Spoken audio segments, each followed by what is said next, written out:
Hey, this is Warren Redlick with a deep dive into what it's going to take to make FSD beta become full self-driving and lead to level 4, level 5 in robo-taxis. I broke it up into chapters, so look below for those. And of course, check out the Cybertruck t-shirt and other t-shirts at elonbits.com. Links in the description below. By vector space, I mean, like, you've got cars and humans and lane lines and curves and traffic lights and that kind of thing. Once you have an accurate vector space, the control problem is similar to that of a video game, like a Grand Theft Auto or Cyberpunk. If you have accurate vector space, it's the control problem is I wouldn't say it's trivial. It's not trivial, but it's not like some insurmountable thing. But having accurate vector space is very difficult. So this is the big challenge of making full self-driving work, is an accurate vector space. The way I'll phrase that to be a little different than Elon is an accurate 3D model of the world, not just of the way the world is, but understanding what objects are and what they're likely to do and where they're likely to move. If you have a full understanding of the 3D vector space that you're dealing with, it's easier to navigate that world. So I want to show the challenge of an accurate vector space from my own experience. This is from my car crossing over an intersection, and what you're going to see is that there's this blue line here projecting out from the car, and the blue line represents where the car thinks it's going. And what it's doing is there's 3 lanes over here. There's a left-hand straight lane, there's a right-hand straight lane, and there's a right turn lane. What the car needs to do, and right now you can see the car is in the right-hand straight lane. What the car should do is it should be wanting to get into the left-hand lane to make a left-hand turn coming up. And the problem is that the car has chosen the right lane. In this particular video, I let it choose the right lane, which creates problems. But the key point was to watch how the blue tether flickers as to what lane it wants to be in. This is a representation of the fact that the car isn't sure what's on the other side of the intersection. I know it from driving it. I can see it as I'm driving it. There's a left-hand straight lane, there's a right-hand straight lane, there's a right turn lane. When I'm driving the car and an FSD beta and I come from this direction and it makes a right turn, it almost always goes into the right-hand right turn lane instead of going into the right-hand straight lane. And it's just that the car doesn't have I think what's going on is the car doesn't have a fully accurate understanding of the 3D space that it's operating in. And that is the big challenge to get navigation to work. Once it understands, okay, I don't want to be in the right turn lane because the right turn lane doesn't take me where I want to go. When I first make my turn, I should go into the right-hand straight lane, or from normal traffic rules, what most of us do is we go straight into the left-hand lane because we know that's where we need to go. And if I've got a clear right turn and I'm the only right turn lane, I can go ahead and do that. So when I'm approaching this intersection, navigation tells the car to be in the left lane, but as it approaches the intersection, because of this confusion, the car tries to get in the right-hand straight lane. And this is all based on a fundamental problem that the car doesn't have a full grasp yet of the 3D space it's operating in. The vectors, the understanding, I think it's actually confused about the line between the left-hand straight lane and the right-hand straight lane when I look at it. But let me just show you what it looks like here. Just watch the blue line here. You can see that it's flickering. It's trying to decide where it's going to go, and it's not sure what lane it needs to go in. See how it's flickering left and right? It's not sure where to go. So the fundamental challenge that FSD faces right now is developing an accurate 3D picture of the world, a 3D model of the space that it's operating in. It needs to know which lane it's in, which lane it's going in. That's a lane line. This is a stop sign. This is a traffic light. That's a person.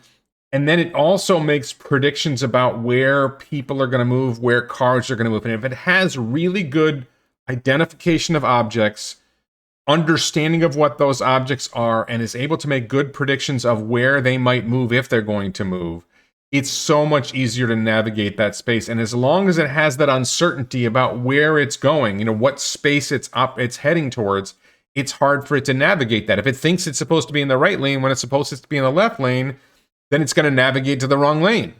And that's the underlying challenge. So let's listen to some general stuff that Elon has to say in his conversation with Lex Fridman. This is from back in December. Let's listen a little bit more about what Elon has to say about the general problem, both Elon and Lex. The compute, the sensors, the things I maybe care and love about most is the stuff that Andrej Karpathy is leading with the data set selection, the whole data engine process, the neural network architectures, the way that's in the real world that network is tested, validated, all the different test sets, versus the ImageNet model of computer vision, like what's in academia is like real world artificial intelligence. I just wanted you to hear that. So this is Lex Fridman, who's a researcher in artificial intelligence at MIT and also a prominent podcaster, obviously, our YouTuber podcaster. And Lex is describing the complexity of one part of FSD. There is so much going on in full self-driving, and Elon's going to talk about that a little bit next. Lex is fascinated with what Andrej Karpathy is doing. There's so much more going on. We're going to dive into that a bit here and there. But listen to what Elon says next. And Andrej is awesome and obviously plays an important role, but we have a lot of really talented people driving things. And Ashok is actually the head of Autopilot engineering. Andrej's director of AI stuff. Yeah. So I'm aware that there's an incredible team of just a lot going on. Yeah, just obviously people will give me too much credit and they'll give Andrej too much credit.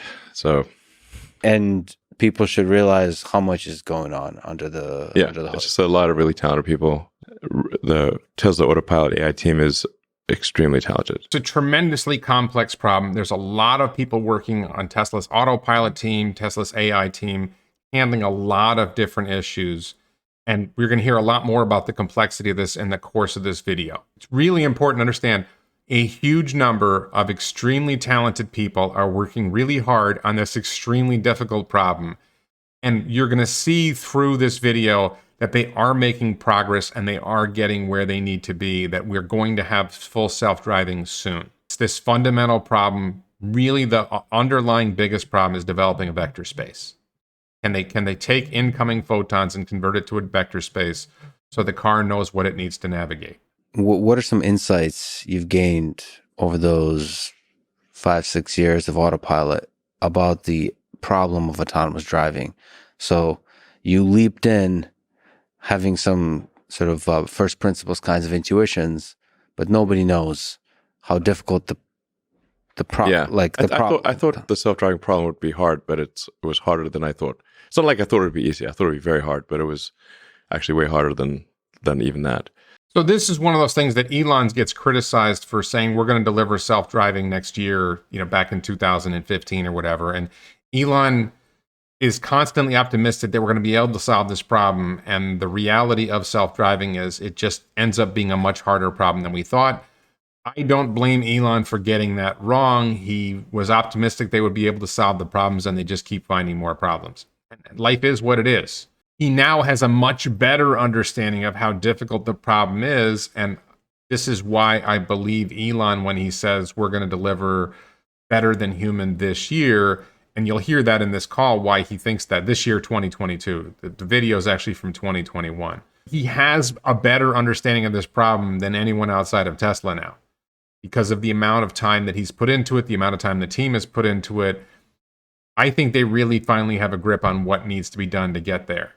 So let's listen a little bit more about the complexity of this problem. I mean, what it comes down to at the end of the day is to solve self-driving, you basically need to recreate what humans do to drive, which is humans drive with optical sensors, eyes, and biological neural nets. That's how the entire road system is designed to work, with basically passive optical and neural nets biologically. And now that we need to, for full self-driving to work, we have to recreate that in digital form. That means cameras with advanced neural nets in silicon form, and then it will obviously solve for full self-driving. That's the only way. I don't think there's any other way. One key point here is there's people who think we need LiDAR, we need radar, we need other sensors, we need HD maps, and humans drive the road system we have using 2 cameras and the neural nets that are in our heads. That's how we drive. Tesla FSD drives with 8 cameras and advanced high performance digital computers and advanced software. And the sense that I have is that when you have 8 cameras instead of 2, when you have high performance computing, once the software is right, you will be able to outperform human drivers. The system will never get drunk. The system won't get distracted by the girl in the bikini. Yes, I like bikinis. No, I'm not apologizing for it. The system will not get medicated. The system won't get sleepy. There's so many advantages to full self driving, and it has 8 cameras, so it's got a constant 360-degree view. It's got a high frame rate. It should be able to build a better 3D picture of the world than we can. We have great software in our heads, great hardware in our heads that has evolved to be able to do all this stuff as well as we do it.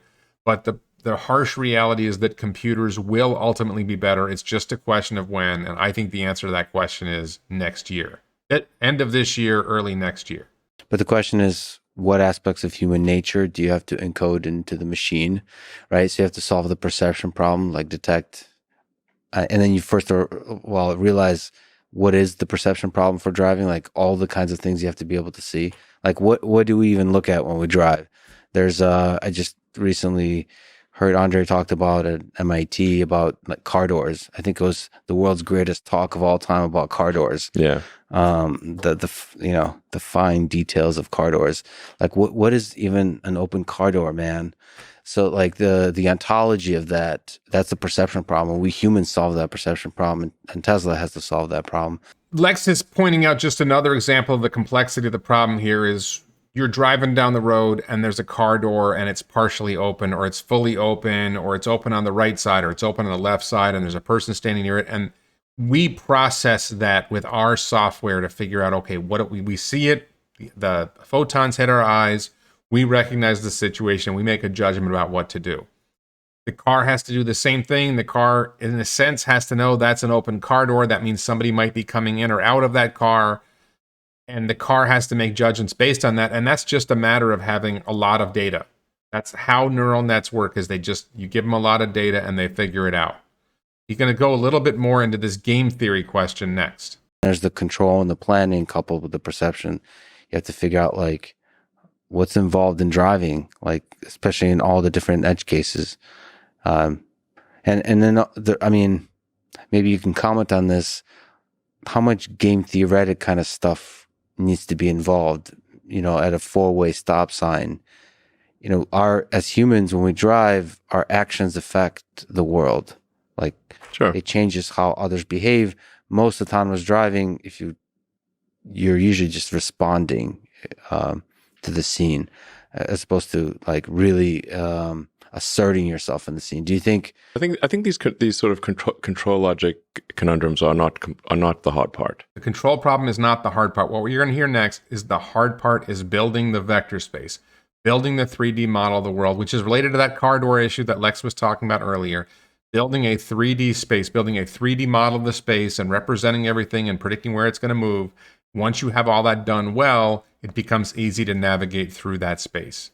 But if you don't have a good, accurate representation of the 3D space that you're operating in, and you don't have good predictions, it becomes much harder. What do you think is the hard part in this whole beautiful, complex problem? So it's a lot of freaking software, man. A lot of smart lines of code. What is the hard part?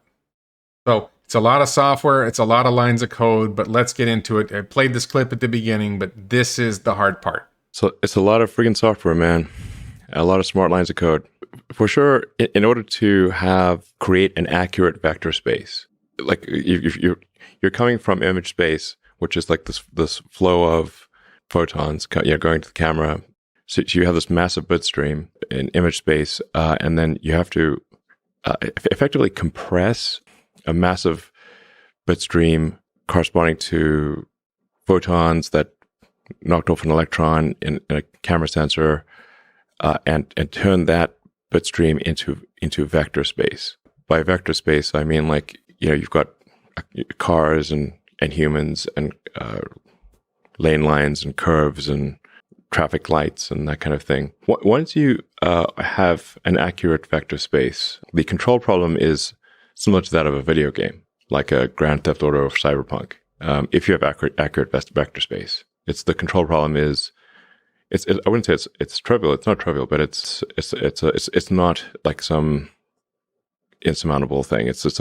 But having an accurate vector space is very difficult. Having an accurate vector space, that is the big challenge. I just want to show you here, this is in a sense one way of looking at the challenge of what Tesla's trying to do. Is you're driving down the road and you've got to identify all these different things that are going on.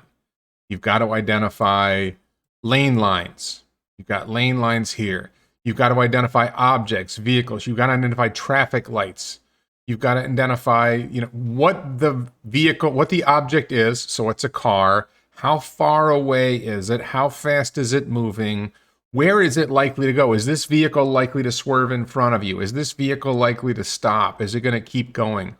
There's all these, and then there's an intersection here. So there's going to be cars coming this way, and figuring out where different objects are, how far away they are from your vehicle, where they're likely to move, what the lanes mean. Is this a straight lane? Is this a left turn lane? All these different things that you have to figure out. That is a part of the problem.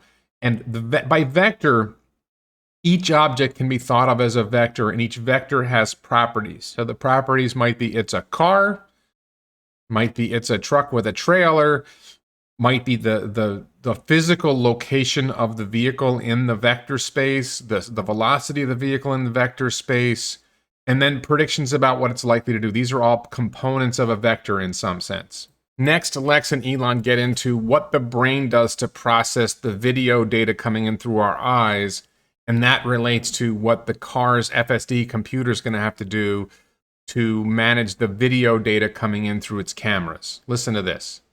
Humans don't give enough respect to how incredible the human perception system is, to mapping the raw photons to the vector space representation in our heads.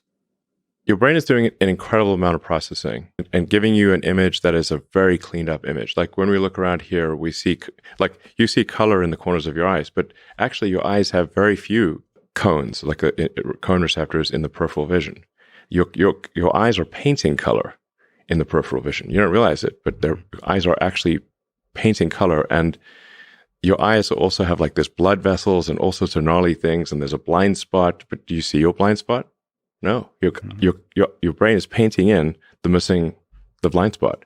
And you're going to do these see these things online where you look here and look at this point and then look at this point, and if it's in your blind spot, your brain will just fill in the missing bits. So cool. The peripheral vision is so cool. It Yeah. makes you realize all the illusions for vision science. It makes you realize just how incredible the brain is. The brain is doing a crazy amount of post-processing on the vision signals from your eyes. One of the interesting details here is the brain has to work around the failings of the human eyes. Number one, we're only looking in one direction. Number two, there's blood vessels, there's blind spots, and the brain has tremendous hardware and software in terms of the hardware of the brain and the software that the brain effectively has to work around the flaws in our vision to enable us to paint a 3D picture of the world or a vector space.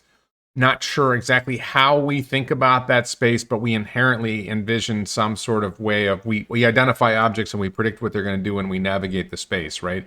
That's what we do when we're driving.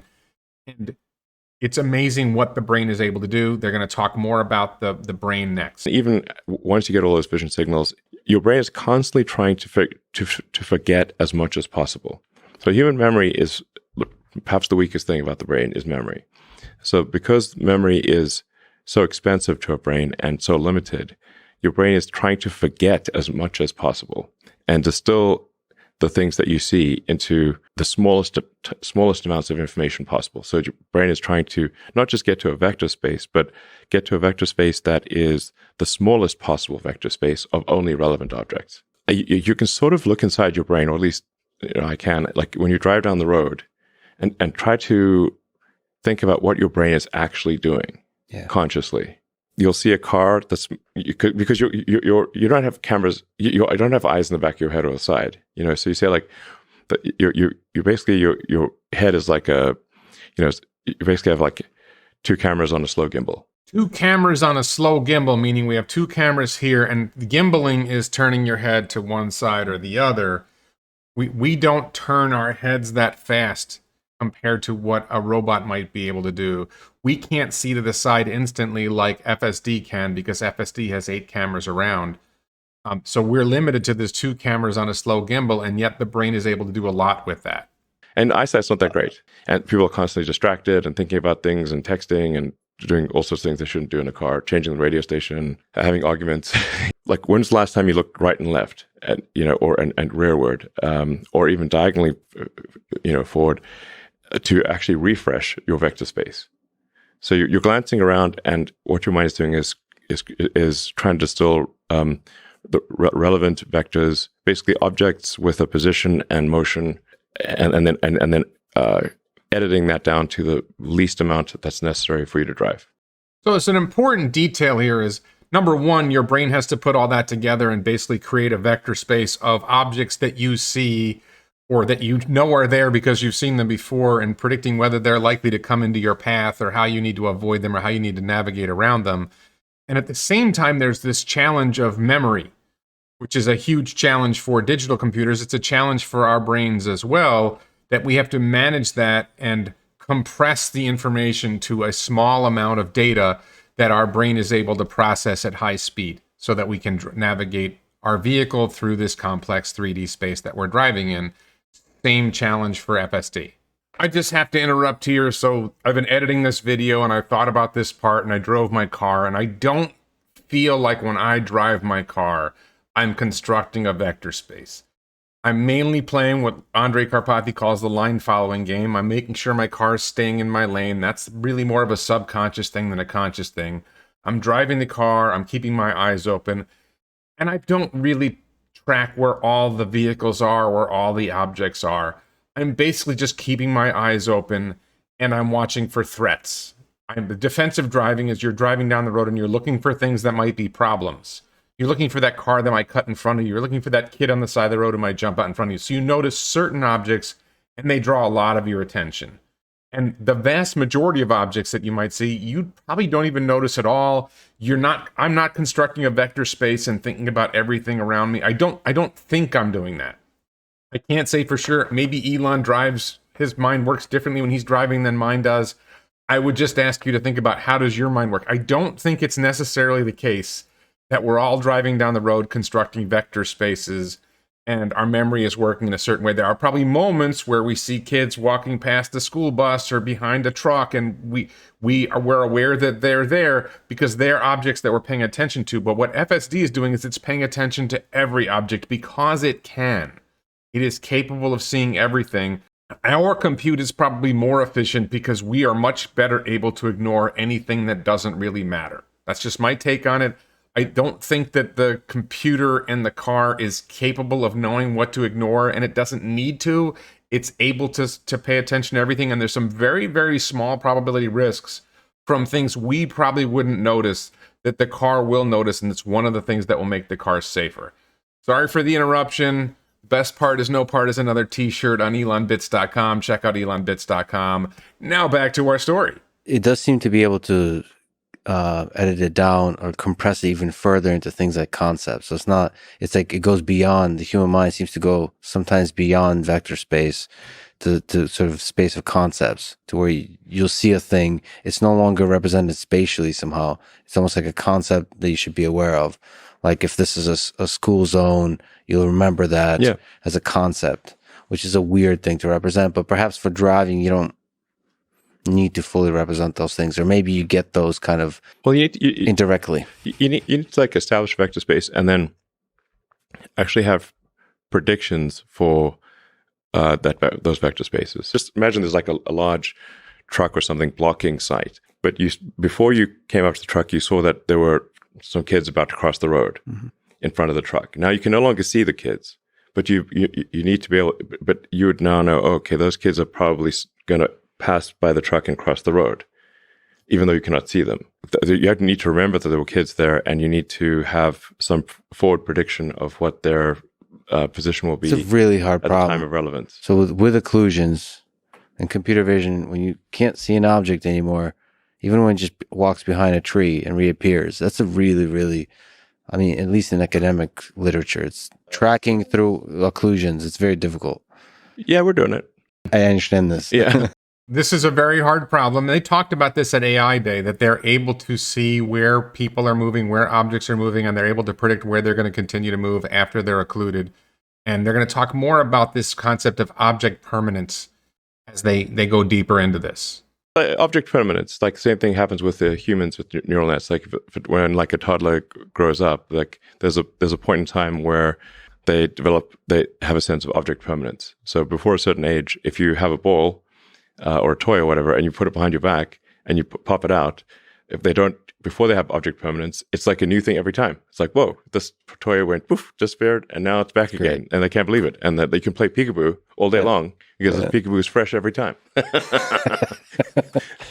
But then we figure out object permanence. Then they realize, oh no, the object is not gone; it's just behind your back. Sometimes I wish we never did figure out object permanence. So that's an important problem to solve.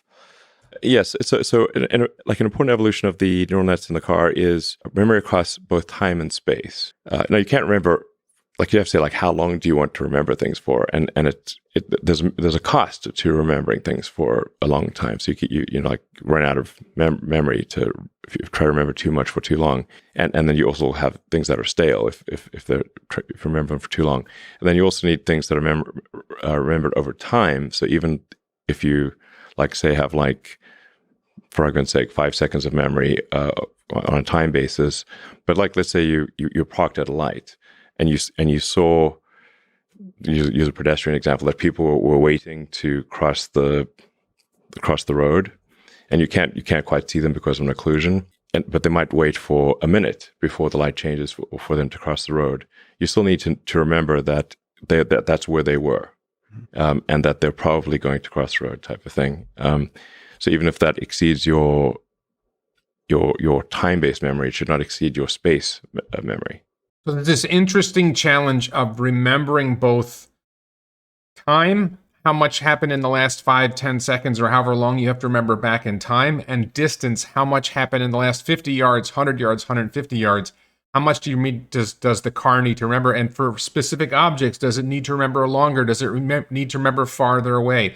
These are all challenges our brain manages, and these are the same challenges that the car needs to manage. And both our brains and the car's digital system have a limited amount of memory, so you can't memorize everything.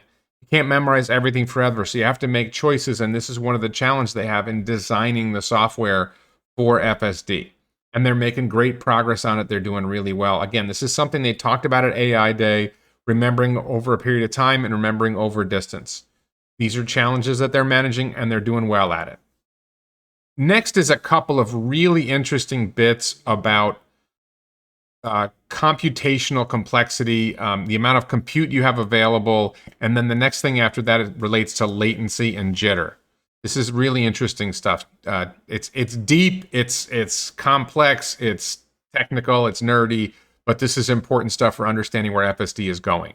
If you see the full like array of neural nets that are operating in the car, it kind of boggles the mind. There's so many layers. It's crazy.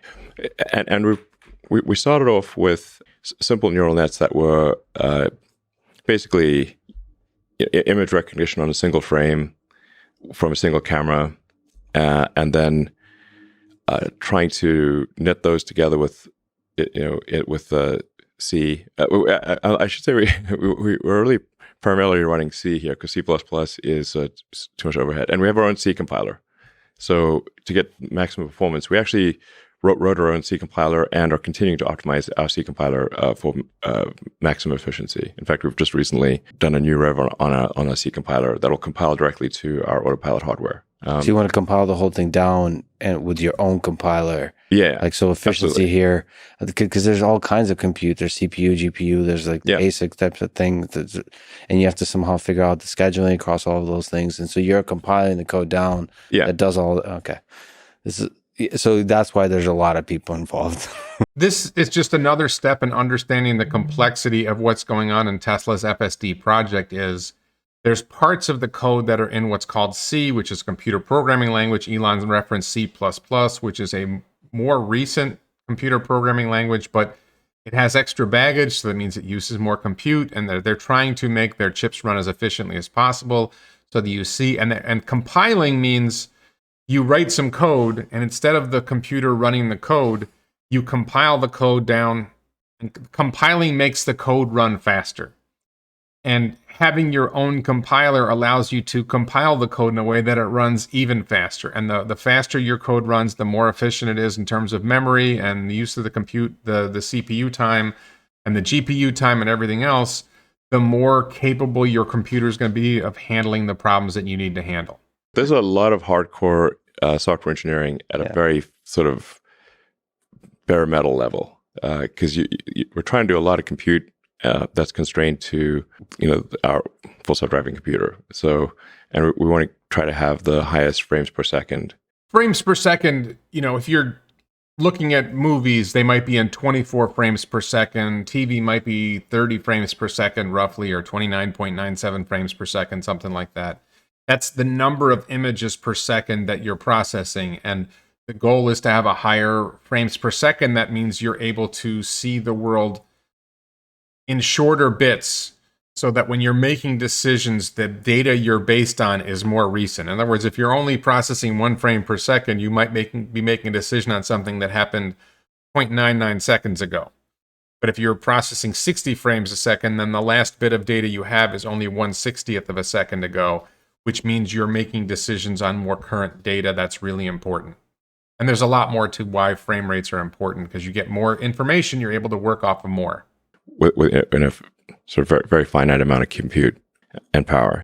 And what's going on underneath is you've got a finite amount of compute and power and memory, and you're trying to optimize so that you can do as much as possible with the computing hardware you have. Yes, hardware 4 is coming. That will probably enable more, but the team believes that the hardware they have in hardware 3, which is in current Model 3s, Ys, S's, and X's, that is enough to enable it. It's just a software problem of being able to process the incoming photons and turn it into a vector space. And they're making great progress at that. And so there's actually a lot of work done by some very talented software engineers at Tesla that at a very foundational level to improve the efficiency of compute and how we use the trip accelerators, which are basically doing matrix math, dot products, like a bazillion dot products. And it's like, what are neural nets? It's like, compute-wise, like 99% dot products. One of the things I hear Elon say a lot is that a lot of compute is dot products. There's this matrix math that's going on, which makes sense. You're working with a vector space and matrix math. This goes together. It's basically linear algebra.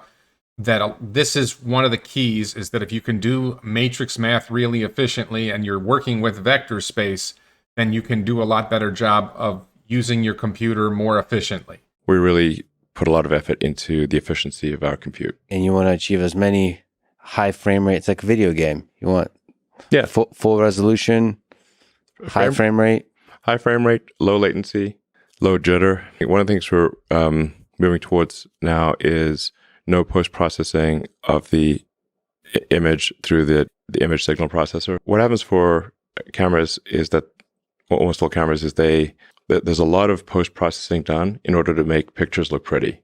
Mm-hmm. And so we don't care about pictures looking pretty. We just want the data. So we're moving to just raw photon counts. So the system will, like, the image that the computer sees is actually much more than what you'd see if you represented it on a camera. Wow. It's got much more data. And even in very low light conditions, you can see that there's a small photon count difference between this spot here and that spot there, which means that, so it can see in the dark incredibly well, because it can detect these tiny differences in photon counts.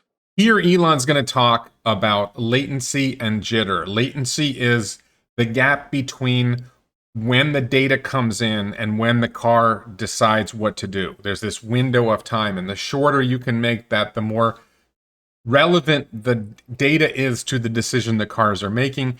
And then there's also this challenge of jitter, which is the latency itself can be variable.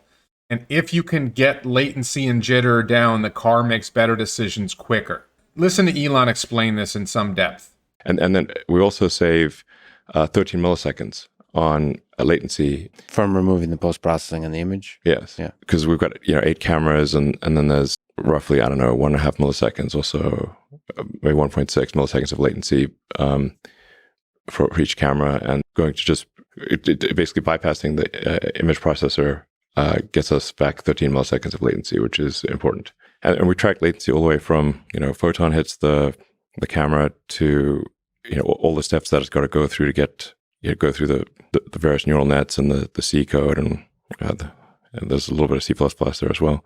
Maybe a lot, but the core stuff is the heavy duty compute is all in C.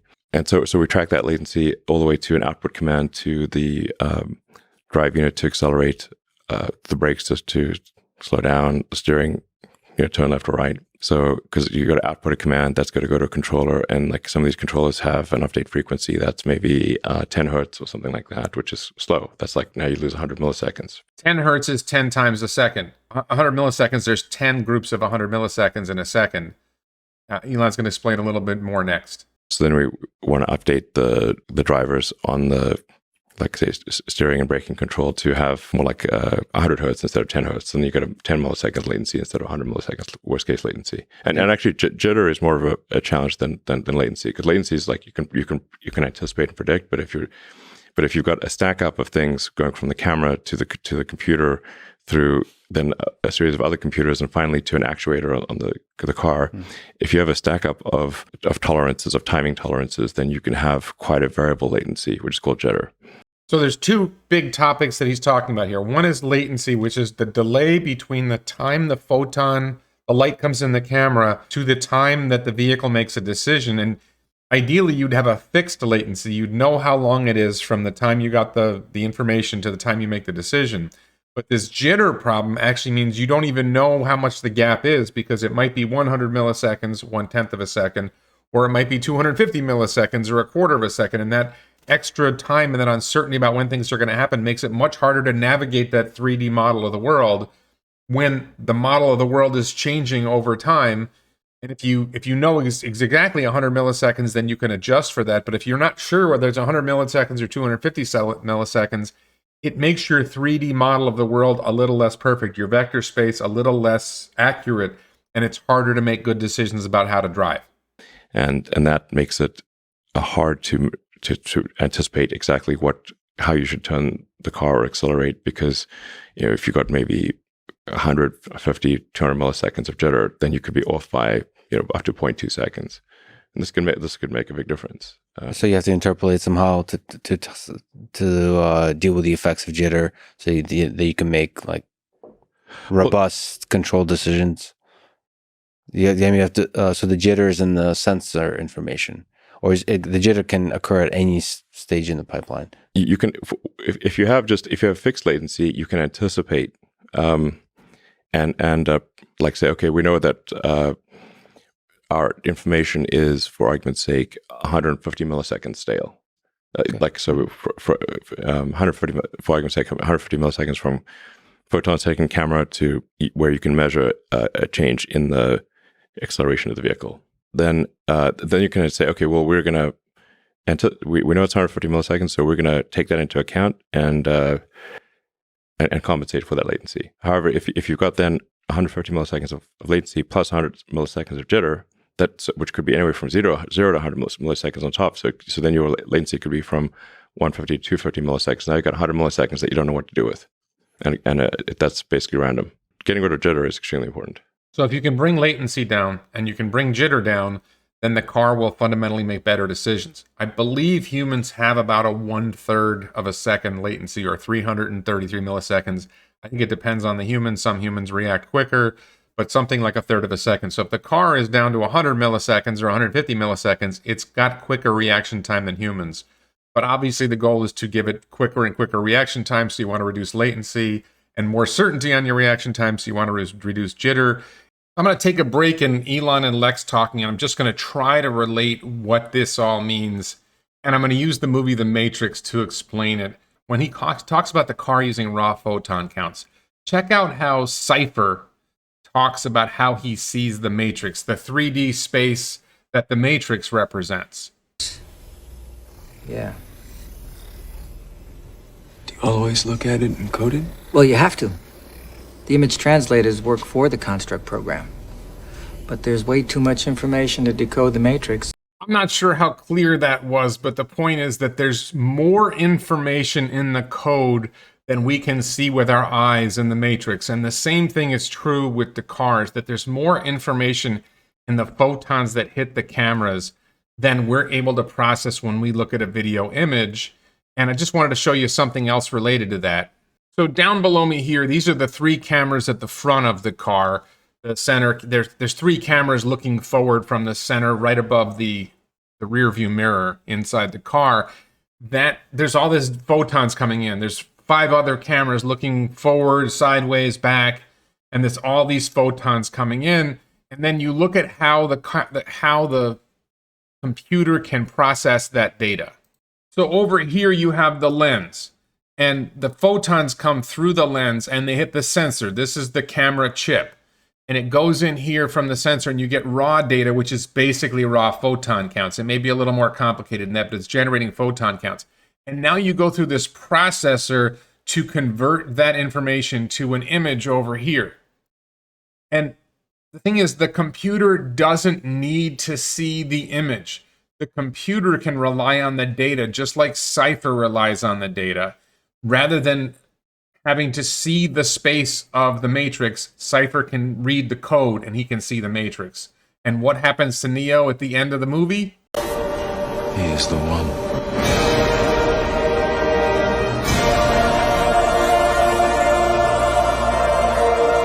At the end of the movie, The Matrix, Neo is seeing the world in code instead of seeing the video image that we all see.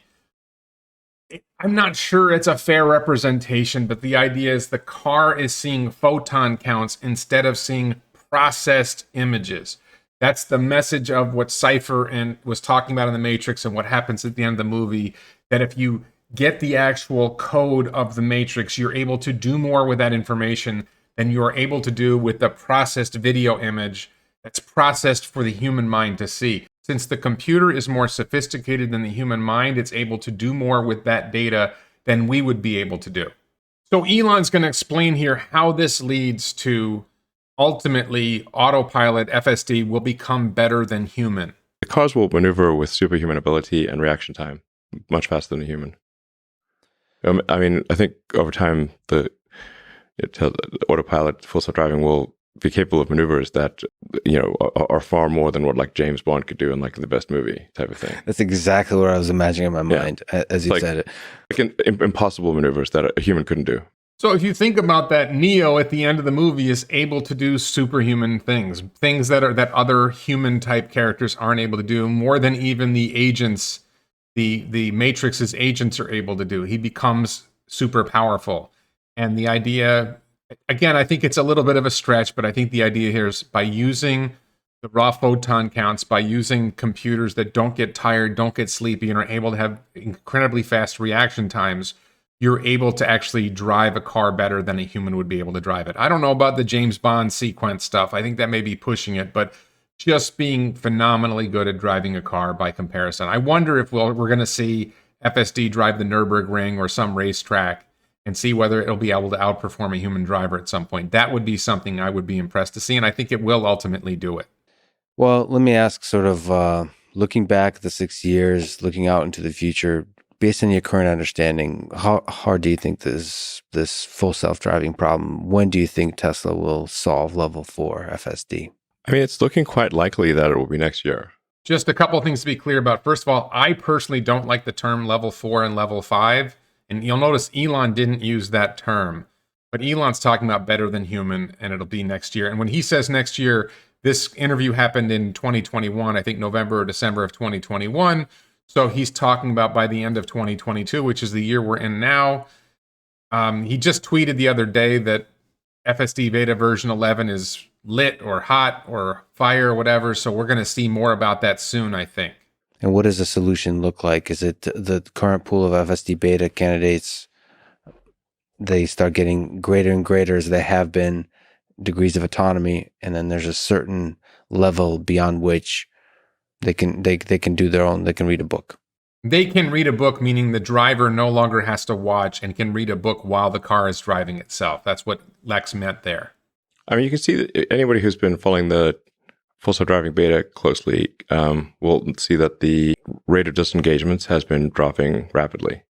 So like a disengagement be where the driver intervenes to prevent the car from doing something dangerous potentially. So I just want to know here, because I drive FSD beta, I intervene more than I have to. I intervene because I want to get somewhere quicker than FSD beta will drive. FSD beta is a very cautious driver. And if I see a light up ahead that I think I can make by driving fast and making a couple of quick lane changes, then I'm going to gun it to make the light, which FSD beta won't do. And I would say if I'm doing a 20-minute drive with FSD beta, I can probably do it in 16 minutes myself. So if you're in a hurry, FSD beta is kind of annoying because it's not as aggressive a driver as I am. If you're not an aggressive driver, then FSD beta is fantastic. And so there's two kinds of disengagements. There's disengagements because I'm in a hurry and I don't want to wait for FSD beta. There's disengagements because I want to take a different route than FSD wants to take.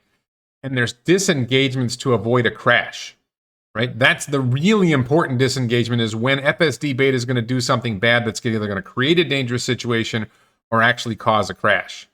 That is when an intervention is important. An intervention to get there quicker is not as important because the goal is to get full self-driving working better than human, not faster than human. Safer than human, not faster than human. the interventions, per million miles has been dropping dramatically. At some point, and that trend looks like it happens next year, is the probability of an accident on FSD is less than that of the average human, and then significantly less than that of the average human. When he's talking about disengagements, he's talking about dangerous disengagements. Not Warren's trying to make a light disengagements, but actual dangerous situations. They have internal data at Tesla where they're measuring how FSD beta is doing, and they're able to see things we're not able to see. My individual experience with FSD beta is not the same quality of data and quantity of data that they have inside Tesla's home office on the Autopilot team and the AI team. They're able to see and measure a lot about what's going on with FSD beta, and they can see the improvements that we can't really see. And so this level of measuring disengagements, they are monitoring everything, they are tracking everything, and they are seeing that this number of dangerous disengagements is falling so fast that by the end of 2022, it should be safer and significantly safer than the average human driver. It certainly appears like we will get there next year. Then of course, then there's going to be a case of, okay, well, we now have to prove this to regulators and prove it to, and we want a standard that is not just equivalent to a human, but much better than the average human. I think it's got to be at least 2 or 3 times higher safety than a human. So 2 or 3 times lower probability of injury than a human. Before we would actually say, like, okay, it's okay to go. It's not going to be equivalent. It's going to be much better. I don't necessarily agree with that goal, but I understand it from a public acceptance point. If you're going to be putting this in public, you want it to be significantly better than the average human. My view is if it's better than the worst human, and the first humans who stop driving are the worst humans, the first humans who use robo-taxis instead of driving themselves are the worst humans. If you're taking the worst drivers caused most of the accidents. The bottom 10% of drivers cause 90% of the accidents. Maybe it's the bottom 20% cause 80% of the accidents. I'm not sure which, but as long as FSD beta is, let's say, 25th percentile, it's better than a quarter of the drivers. If the end result of having robo-taxis is the worst drivers who have the highest insurance rates and the highest cost per mile of driving, if we take those people off the road first and get them in robo-taxis, we've made the road safer, even if it's not better than the average human. But from a public policy, from a media perspective, from all the negative pressure you're getting from governmental agencies and special interests, getting it significantly better than the average human is probably a much better choice. Unfortunately, politics gets in the way, media gets in the way of actually making the world safer for humans. And the time between 25th percentile and 90th percentile isn't that big of a gap anyway, so it's not going to matter that much. But ultimately, this is going to cost a few human lives, making it wait until it's that much better. Next, Elon's going to talk about version 11, which, remember, this is a few months ago now. I think version 11 is coming soon. I'm on 10.10.2. Elon just tweeted about version 11, so I'm hopeful we're going to see it soon. Listen to what Elon says about version 11. The FSD 10.6 just came out recently. 10.7 is on the way. Maybe 11 is on the way somewhere in the future. Yeah. We were hoping to get 11 out this year, but it's 11 actually has a whole bunch of fundamental rewrites on the neural net architecture and some fundamental improvements in creating vector space. There is some fundamental like leap that really deserves the 11. I mean, that's a pretty cool number. Yeah. You know, 11 would be a single stack for all, one stack to rule them all. One stack to rule them all. The way FSD was working before was there was a stack, a set of programming for how to operate in a parking lot, a stack for how to operate on an interstate highway, and a stack for operating on city streets. So there would be this changeover. You're coming out of a parking lot onto a city street. It would change over from the parking lot stack to the city street stack. You're getting off a highway and going onto city streets, there's a handoff there. And my personal experience, which is probably wrong, but my general sense is that moment of transition from one stack to another sometimes created problems. I'm not sure that that's true, but the hope is that once you get down to one stack, number one, that one stack improves more because it's getting more data, and that one you avoid the handoff problem of going from one stack to the other. But there are just some really fundamental neural net architecture changes that will allow for much more capability, but at first they're going to have issues. So, like we have this working on like sort of alpha software, and it's good, but it's basically taking a whole bunch of C code and deleting a massive amount of C code and replacing it with the neural net. And Andre makes this point a lot, which is like neural nets are kind of eating software. Over time, there's like less and less conventional software, more and more neural net, which is still software, but it's, still comes out to lines of software. But let's just more neural net stuff and less, heuristics, basically. Neural net means the vehicle, the hardware learns how to drive. Heuristics is a human codes it and says, if this happens, do that. Heuristics is humans like describing when you confront this situation, this is how we want you to handle it. And if you can get away from heuristics and you can have the machine learn to drive using machine learning, in the long run, that's largely going to be better in a variety of ways. So more and more of the code that allows the car to operate is becoming machine learning based instead of human coded heuristic programming. Like right now, the neural nets deliver a giant bag of points to the C++ or C and C++ code. Yeah. We call it the giant bag of points. Yeah. And it's like, so you got a pixel and something associated with that pixel. Like this pixel is probably car. This pixel is probably lane line. Then you've got to assemble this giant bag of points in the C code and turn it into vectors. It does a pretty good job of it, but we need another layer of neural nets on top of that to take the giant bag of points and distill that down to vector space in the neural net part of the software as opposed to the heuristics part of the software. This is a big improvement. Neural nets all the way down is what you want. It's not even all neural nets, but this will be just this is a game changer to not have the bag of points, the giant bag of points that has to be assembled with many lines of C++, and have a neural net just assemble those into a vector. So that the neural net is outputting much less data. It's outputting this is a lane line, this is a curb, this is drivable space, this is a car, this is a pedestrian or a cyclist or something like that. It's really outputting proper vectors to the C control code as opposed to the sort of constructing the vectors in C. In the past, the neural nets generated some information that then human-generated code had to convert into a vector space. And we're skipping ahead to where the neural nets take in the photons and they convert that directly to a vector space. And that should make things quicker, and it should make the computer work more efficiently than it worked before. Not perfect. They got some challenges. They were in alpha in December of 2021. We're already in late February, and we're still not seeing version 11 in beta cars. So it's a lot of work to get it working, but it's a potentially fundamentally big improvement. Which we've done, I think, quite a good job of, but we're kind of hitting a local maximum on how well the C can do this. And just all of the networks in the car need to move to surround video. There's still some legacy networks that are not surround video. And all of the training needs to move to surround video. And the efficiency of the training needs to get better, and it is. And then we need to move everything to raw photon counts as opposed to processed images.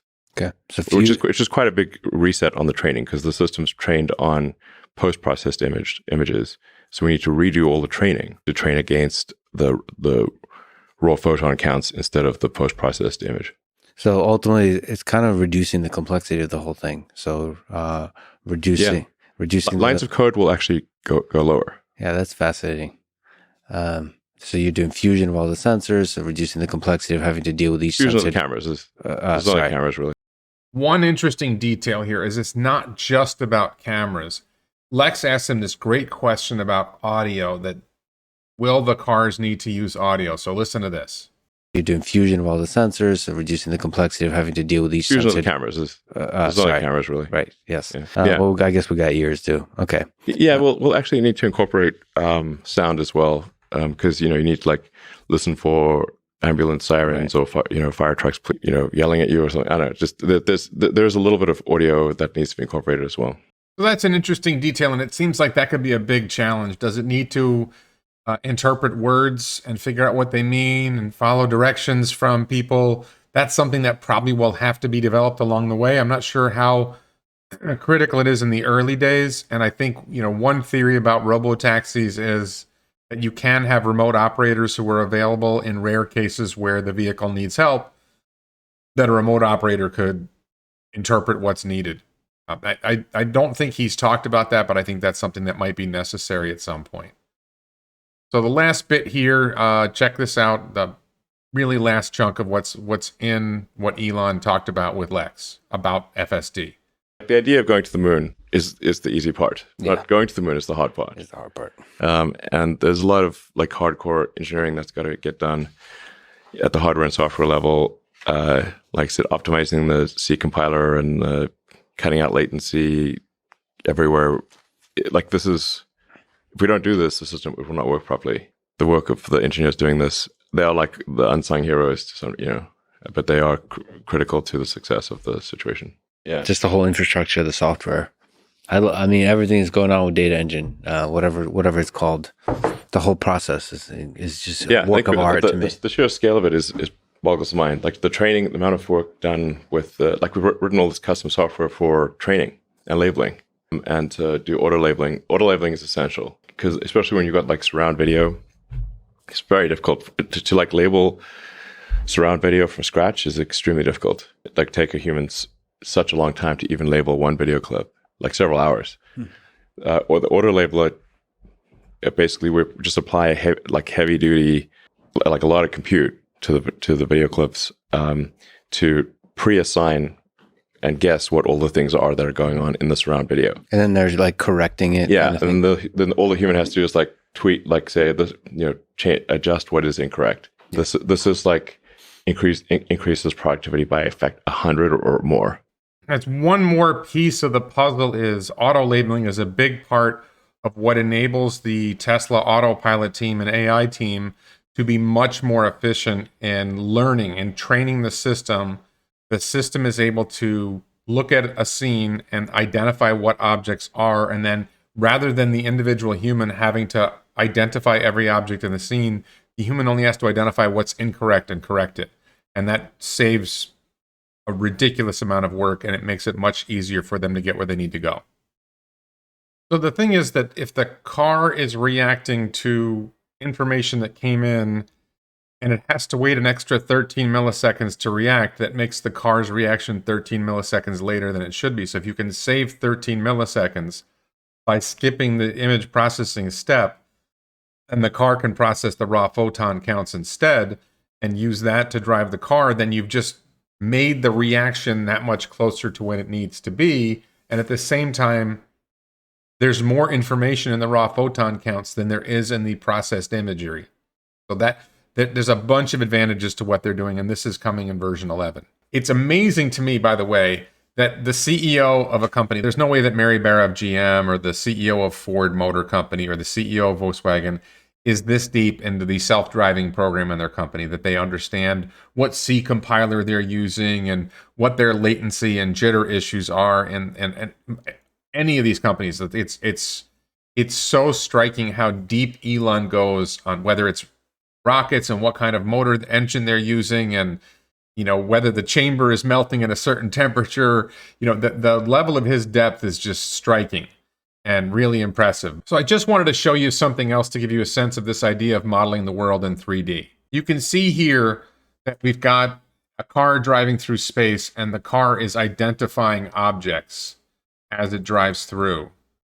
And you can see, for example, that it's identifying light towers, it's identifying cars, it's identifying lane lines, it's identifying, all sorts of things. It's identifying how far away they are, how fast they're moving, maybe more properties of the vehicle. And these are all vectors that are being assessed by the system as it is driving. And this is effectively building a vector space model or a 3D model of the world. It's trying to understand the world around it.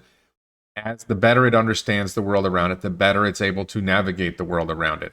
That's the big challenge. And this is a fairly old video. I'm not sure exactly who's captured this. I think this maybe came from Green the Only. You can see the challenge of identifying all these objects, understanding what they are in terms of identifying it's a sedan, it's a pickup truck, it's a tractor trailer. We're in a right turn lane here, so it's got to figure out how to make this turn. And you can see the tether is adjusting to see where are we going. There's all these different things that are going on with this car that it's got to figure out. So the first challenge is to develop this 3D model of the world, vector space model of the world. And then once you have a really accurate, trustworthy, reliable model of the world, it becomes much easier to plan how you're going to navigate in that world. That's the goal. That's what I think is, as we're waiting for FSD 11 and future development on FSD, the number one task is to make better predictions of the world, better identifications of objects, better predictions of what objects are going to do, with shorter latency and shorter jitter. And the better that they're able to achieve those goals, the better the easier it becomes to navigate that world. That's the big challenge. So people get caught up in other things like, how does it handle this roundabout, or how does it handle this problem? And we all have our own individual experiences with FSD beta. But the larger issue, the one that's harder for us to comprehend, is what they're doing to try to get a better picture of the world. And I think we'll see. I think when version 11 comes, we're going to see the vehicle perform much better because it does a much better job of recognizing the world around it. And particularly with the use of raw photon counts, we're going to see better understanding of the world around, because raw photon counts have more information than digitally processed images. And reduced latency, reduced jitter allows the vehicle to make decisions more quickly and more appropriately for the world around it as well. And you have a better sense of the world around you because you've eliminated the latency, and you've reduced the latency and you've reduced the jitter. These are all things that need to get done. I'm expecting that we're going to see a lot of that. I think people are focused on the one stack to rule them all. I don't think that's the biggest advantage of version 11. The biggest advantage of version 11 is getting to this point where using raw photon counts makes the visual information coming in richer and enables a better depiction of the world. The latency and the jitter, all of these things are going to make a much better process. And there's so many other things going on, whether it's a better C compiler, so many different things that are happening, auto labeling. Dojo is going to come online at some point, and that's going to improve training. I've actually heard from someone related to NVIDIA that NVIDIA is actually making a lot of progress on their AI training, and it may mean that Dojo ends up being irrelevant. We'll see. I think Dojo is ultimately going to outperform NVIDIA, but we'll see. The NVIDIA supercomputers are doing a great job for Tesla already. I hope you're excited about version 11 of FSD beta coming soon and getting closer and closer to a system where FSD is better than the average human. And you can see with those improvements that I described, As it gets a better picture of the world, it gets a lot easier to navigate, and it becomes a lot more likely that you're going to achieve better than human driving. That's what we're looking for. I'm excited about it. If you like this video, please check out my other videos. Please check out the t-shirts on elonbits.com, the stainless steel water bottles as well on elonbits.com. Check out my channel, The Daily Lie, on Locals, warrenredlich.locals.com. And thank you so much for watching.